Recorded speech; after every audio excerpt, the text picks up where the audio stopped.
Greetings, beloved.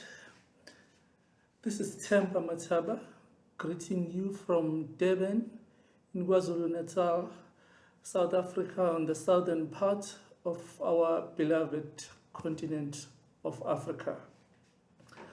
I'd like to thank you again for having taken a few minutes of your busy schedule to be with us in this channel. I thought perhaps as I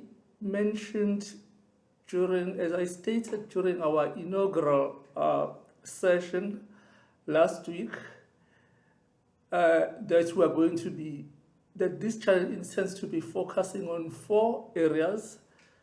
I'd like to remind you of what those 4 areas are and how do we intend to take the process forward.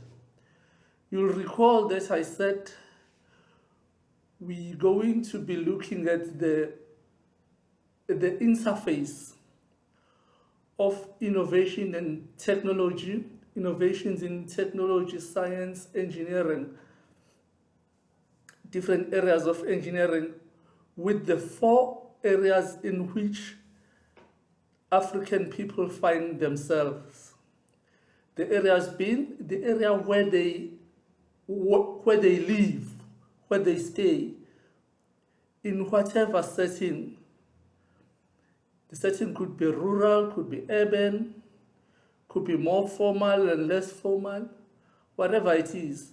That is number 1, in places where African people live. Area focus number 2 would be area where they work. That is in places where they earn a living. Area focus number 3 would be the place where African people learn and study, where they learn and study, where they develop and express their knowledge. They accumulate, develop, express, disseminate, and share knowledge. That is area number 3. And that is the area where they study and learn. And by studying and learning, I must emphasize, I'm talking about the accumulation and development and dissemination of knowledge beyond the classroom setting, without playing down the role of formal classrooms. But I'm saying, like, learning and studying in our context in this goes beyond the classroom setting. That's number 3. And then the 4th one is the fourth focus area is where African people entertain themselves, where they express themselves in different art forms and enjoy themselves and enjoy life. That is area number 4. Those are the 4 areas that I said we'll be looking at, and in this, how does how can and does innovations and developments in science, knowledge, engineering and technology enhance the quality of life of our people in those 4 areas. That is as far as we went last week, or rather last time we were here. But like now, I'd like us to go further and beyond that, and to say the challenge for us, which I'd like all of us to take, and which in which I'd like us to express ourselves in this channel and in this forum, is that this is the question that we should ask ourselves.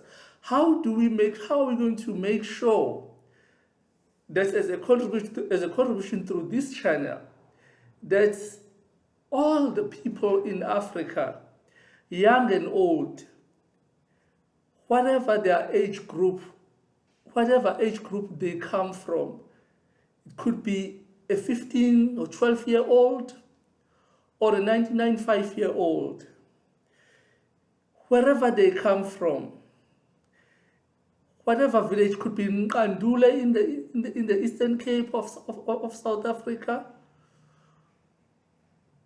or somewhere in Limpopo in South Africa, or Ghana, Kenya, Ivory Coast, and so on. Wherever they come from, how do we make sure, and whatever their age and whatever their so-called social standing and educational levels, how do we make sure that they get to not only participate, but to lead in the following areas that I'm going to specify?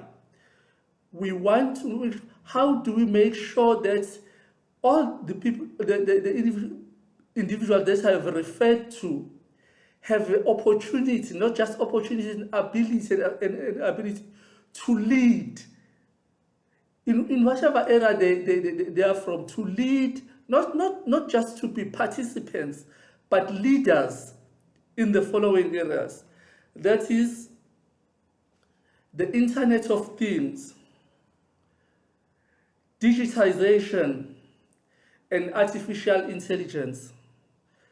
This is the challenge that I would like us to take.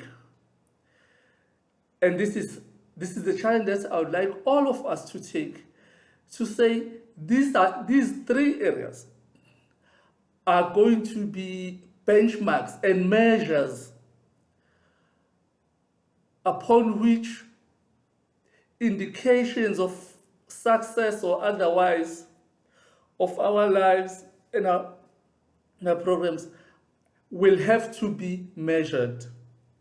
Leadership, how do we make sure that people in Africa of whatever age group, whatever areas of life, in geographical areas they find themselves in, whatever their so-called social standing, are not only participants, but leaders in those four areas, in those three areas rather, that I've just outlined. That is the challenge that I would like us to take. And I'd like to keep it there for now. That's what I'd like us to focus on. And I'd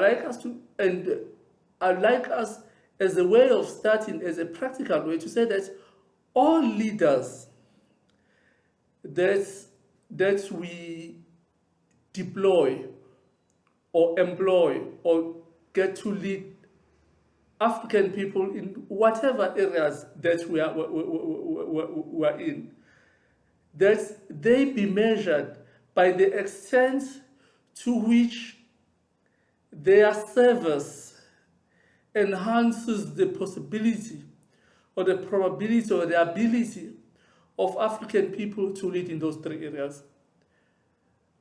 That's the benchmark, and that's the standard that I would like us to set going forward. And I'd like to stop there and